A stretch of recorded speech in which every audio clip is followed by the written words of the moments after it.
ইয়া মালাকাল মাউত, বলো আর কে বাকি আছে? মালাকুল মউত বলবে, ওগো রব, আর বাকি আছে আপনার ফেরেশতা কুল। মানব জাতিও শেষ, জিন জাতিও শেষ। আল্লাহ তাআলা বললেন, ইয়া মালাকাল মাউত, আমার ফেরেশতাদেরও জান কবজ করো, আমি তাদেরও রাখতে চাই না। আল্লাহু আকবার। মানব জাতি শেষ, জিন জাতি শেষ, এবার ফেরেশতা কুলের জান কবজ করবে মালাকুল মউত। আল্লাহু আকবার।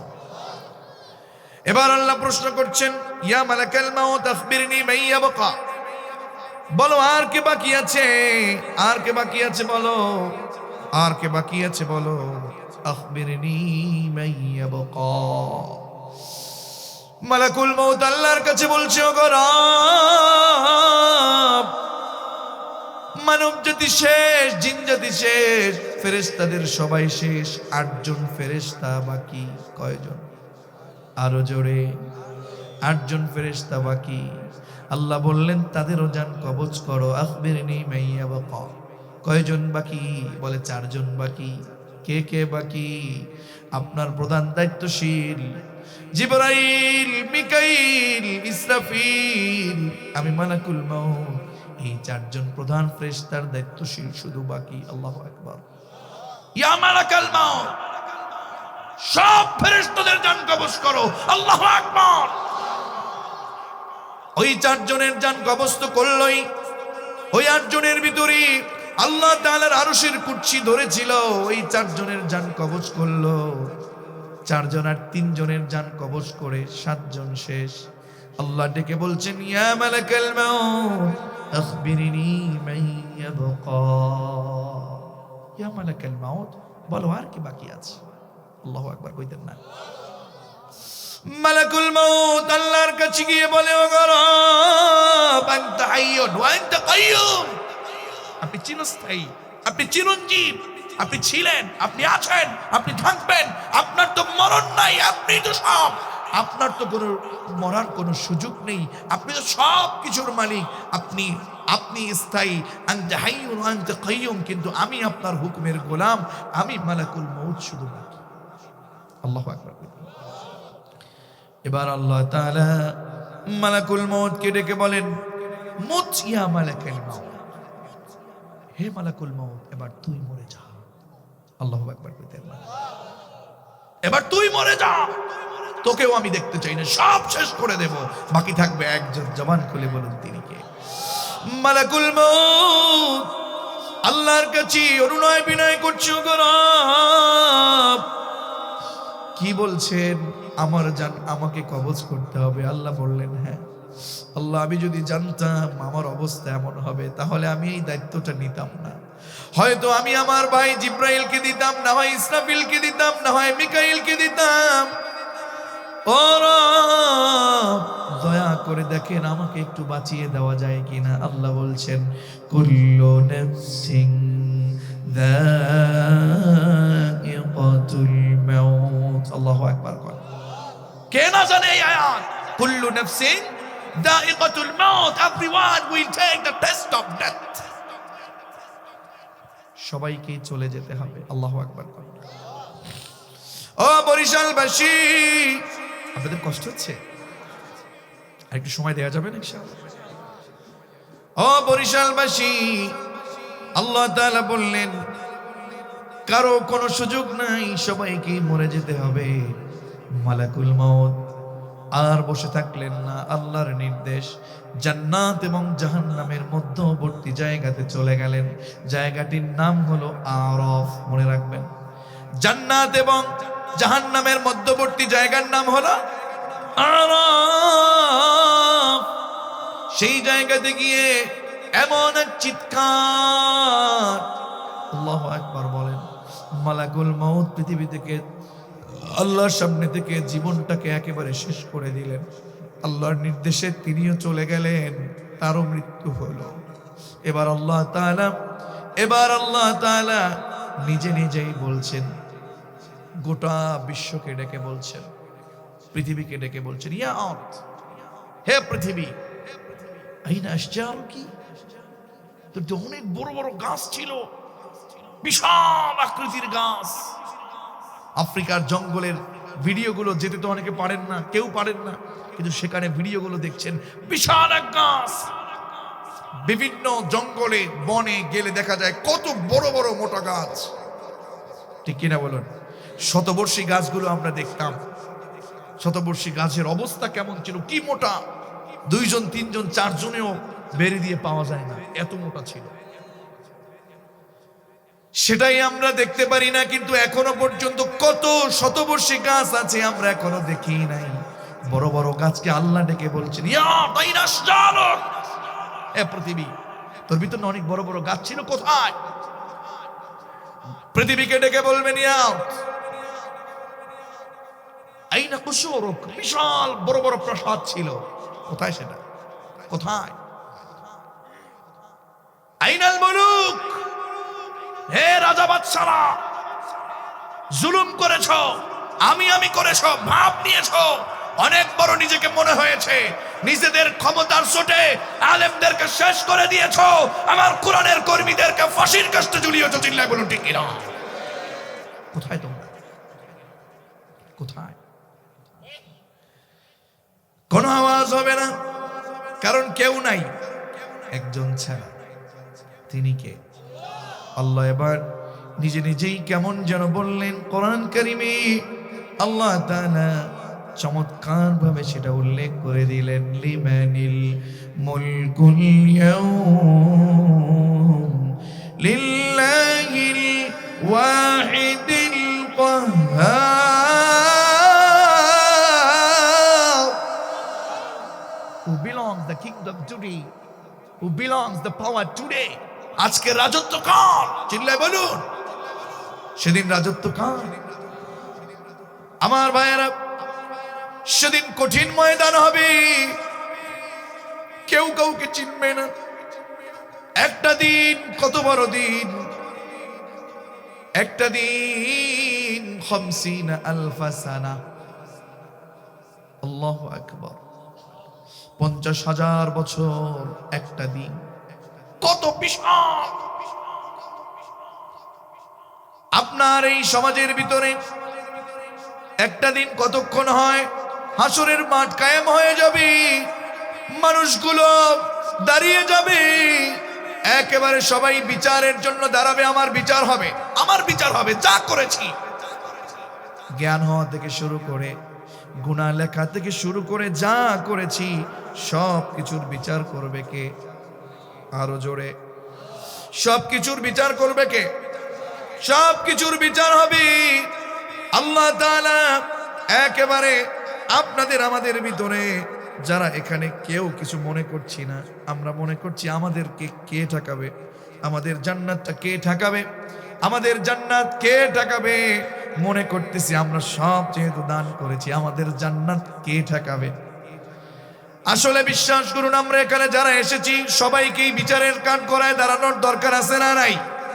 আবার সবাই বিচারের কাঠ গড়ায় দাঁড়াবো কি দাঁড়াবো না? আল্লাহর রাসূল বলেছেন, একটু ভালো করে বুঝেন, লা তাজুলু কদাম ইবনি আদম। আল্লাহ যখন বিচারের কাঠ গড়া শুরু করবেন, আল্লাহর সামনে থেকে একজন আল্লাহর গোলাম, একজন বনি আদম, একজনও 5টা প্রশ্নের উত্তর না দিয়ে আল্লাহর সামনে থেকে সামনে পা বাড়াতে পারবে না। আল্লাহু আকবার কর। লা তাজুলু কদাম ইবনি আদম, একজনও, একটা বনি আদম আল্লাহর সামনে থেকে সামনে পা রাখতে পারবে না যতক্ষণ না পর্যন্ত 5টা প্রশ্নের উত্তর দিতে না পারে। কয়টা? আরো জোরে। আল্লাহ তাআলা তার হাবিবের মাধ্যমে জানিয়ে দিয়েছেন, 1 নম্বরে যেই প্রশ্নটা হবে, আন উমরিহি ফিমা আফনা। আল্লাহু আকবার। বলো, হে ইমাম, হে আব্বাস, হে সুলতান, হে জামাল, হে আব্দুল্লাহ মামুন, হে তাওহীদ, তোমাকে 50 বছর 60 বছর জিন্দেগি দিয়েছিলাম, হায়াত দিয়েছিলাম, বলো তোমার সেই হায়াত তুমি কোন কাজে লাগিয়েছো? সব আল্লাহর সামনে বলবেন। এরপরে আল্লাহর সামনে থেকে আপনাকে সরতে হবে। এর আগে না। কোন নেতার পিছনে ঘোরেন, সব মুখে বলতে হবে সেদিন। খবর আছে না নাই? ওই যে মুরব্বী বলতেছে খবর আছে, তার মানে আসলেই আমরা অন্যায় করছি, ঠিক কিনা বলুন? কঠিন এক ময়দান হয়ে যাবে। এই যুবক, এই কি মনে করেছো? তোমাকে প্রশ্ন করবে না? মুরব্বী কি মনে করেছেন? আপনার যৌবনটা তোমার যৌবন বয়সটা তুমি কোন পথে কাজে লাগিয়েছিলে? বলো বলো, যৌবন বয়সটা তুমি কোন কাজে লাগিয়েছো? জিনা করছো, সুদ খাচ্ছ, ঘুষ খাচ্ছ, নাচানাচির পিছনে ছুটছো। কতবার কতবার মসজিদে আযান দেয়, 5 বার ন্যূনতম আপনাকে ডাকা হয় মসজিদে, একবারও আমার ইমাম সাহেবের পিছনে আপনাকে দেখা যায় না। কথা কন না কেন? তো আল্লাহ যে দৈনিক 5 বার ডাকে, কেন আসেন না? বলেন আমার আল্লাহ কি দোষ করছে আপনার কাছে? বলেন, আপনার চোখটা কে দিয়েছে? কথা কয় না। আপনারা কি কবরস্থানে বসে আছেন নাকি? কবরস্থানে বসে আছেন নাকি? রংপুরের অনেক ভাইরা হঠাৎ করে দেখি মুখ বন্ধ, কিন্তু যখন বলি তখন আবার জেগে যায়। আপনারা কি রংপুরের মতো মানুষ নাকি? যুবকরা কথা কাও না কেন? এই শীতে একা ঘুমাইতে মজা লাগে? কয় না। ছোট্ট মানুষ কয় না। আমার ভাইয়েরা, ও কলিজার টুকরো তরুণার যুবকেরা শোনো, বিবাহের কথা যেহেতু বলেছি, জিনা বর্তমানে বাংলাদেশে সহজ হয়ে গেছে, বিবাহটা কঠিন হয়ে গেছে। কথা কন না কেন? যুবকরা কথা কও না কেন? আজকে কাকে যেন দেখলাম কয় হুজুর এখনো সঙ্গী হয় নাই, দোয়া করেন এর যেন সঙ্গী হয়ে যায়। আসলে আসলে মূলত সমাজটা একেবারে অন্যায়, অপরাধ, জেনা, ব্যভিচার, নাচানাচি, গান বাজনা, শিকায়াত, গীবাত, সুদ ঘুষ, অন্যায় দিয়ে একেবারে ভরে গেছে। কতক্ষণ না কেন আপনারা? শিরকের আখড়া হয়ে গেছে। মসজিদের কোনো খোঁজ খবর নাই, আল্লাহর কাছে খোঁজ খবর নাই, মাজারে গিয়ে বাবা একেবারে ফিট হয়ে পড়েছে বাবা, অথচ বাবাই রয়েছে সাগরের মধ্যে পড়ে। কথা কয় না কেন? আল্লাহ রাসূল বলেছেন যে এই মাজারে গিয়ে বাবা একেবারে ভেটকায় পড়েন, চিৎকায় পড়েন, ওই বাবাটা পর্যন্ত সাগরে পড়লে যেমন অবস্থায় আছে উনি ওই অবস্থায় আছে। মাজারে যান, ওলামায়ে কেরাম, মুরব্বী, আল্লাহওয়ালা তাদের মাকবারা জিয়ারত করেন, কবরের ভয় আনেন, সেটা কোনো বিষয় না। মাজার মাকানু জিয়ারা, মাজার হচ্ছে জিয়ারতের স্থান, আর মাজারকে আমরা শিরকের একেবারে আকড়া বানিয়ে ফেলেছি। শাহ আলী ইয়ামিনী বগদাদি, শাহজালাল ইয়ামিনী, শাহ আলী বগদাদি, ওনাদের আল্লাহওয়ালার কোনো কমতি ছিল? কথা কয় না, কথা কয় না। কিন্তু যে দেখেন ওনারা ছিল আল্লাহওয়ালা, আর ওখানে এখন যারা বসে আছে আল্লাহওয়ালারা ঠিকই আল্লাহওয়ালার জায়গায়, ওখানে যারা বসে আছে অধিকাংশই গাঁজাখোর।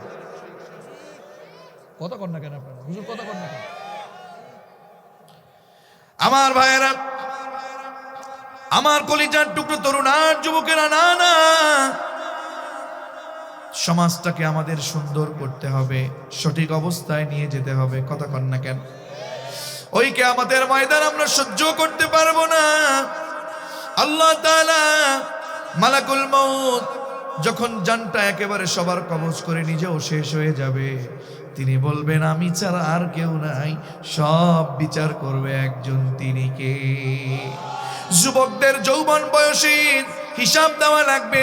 মুরব্বীরা মনে করিয়েন না আমার বুঝি হিসাব নাই, আল্লাহ আপনাকেও প্রশ্ন করবে। বলো ওগো জামাল, ওগো আব্বাস, তোমাদেরকে তো যৌবন বয়সটা দিয়েছি, আব্দুল্লাহ মামুন তোমাদেরকে যৌবন বয়সটা দিয়েছি, বলো কোন পথে তোমার যৌবন বয়সটা কাটিয়েছো? আমার ভাইয়েরা, 5টা প্রশ্নের উত্তর দেওয়ার আগ পর্যন্ত আল্লাহর সামনে থেকে পা রাখতে পারবো না, সামনে এক কদম সামনে আগাতে পারবো? কঠিন অবস্থা তৈরি হয়ে যাবে। সেদিন কেউ কাউকে চিনবে না, জিহ্বাটা নাভি পর্যন্ত ঝুলে পড়বে, আপনার সেই মগজটা একেবারে উতলিয়ে উতলিয়ে কানের ছিদ্র দিয়ে, নাকের ছিদ্র দিয়ে বেয়ে বেয়ে জমিনে পড়বে, সহ্য করতে পারবেন না। সেদিন সূর্য তো হাত উপরে সূর্য থাকবে, মাথার মগজগুলি গলে গলে টকবক করে জমিনে পড়বে, ঘাম, রক্ত, মগজ এগুলো দিয়ে একেবারে সমুদ্রের মতো হয়ে যাবে, হাবুডুবু খাবেন, সহ্য করা যাবে না। কঠিন সে অবস্থায় আপনার এত তাপ সেটা সহ্য করতে পারবেন না। সেই তাপের ভিতরে, সেই কঠিন অবস্থায় আল্লাহর আরশের ছায়া ছাড়া আর কোনো ছায়া থাকবে না। ঠিক কিনা বলুন? সেদিন আল্লাহর আরশের নিচে ছায়া পেতে চাই কি চাই না? আরো জোরে পেতে চাই কি চাই না? দেখি কারা কারা চান, দুহাত তুলে আল্লাহকে দেখান। লিল্লাহি তাকবীর, লিল্লাহি তাকবীর। আল্লাহ আমাদের হাতগুলো কবুল করেন, পড়েন আমিন। আমি আবার গতানুগতিক কথা বলি না, অবস্থার বর্ণনা করলাম। এবার ওই আরশের নিচে ছায়া পাবে 7 শ্রেণীর মানুষ। কয় শ্রেণীর? এ বাবাজিরা বলেন কয় শ্রেণীর? ওই আল্লাহর আরশের নিচে সেই দিন যারা ছায়া পাবে, আল্লাহর আরশের নিচে যারা ছায়া পেতে চায়, এদের গুণ অর্জন করা লাগবে 7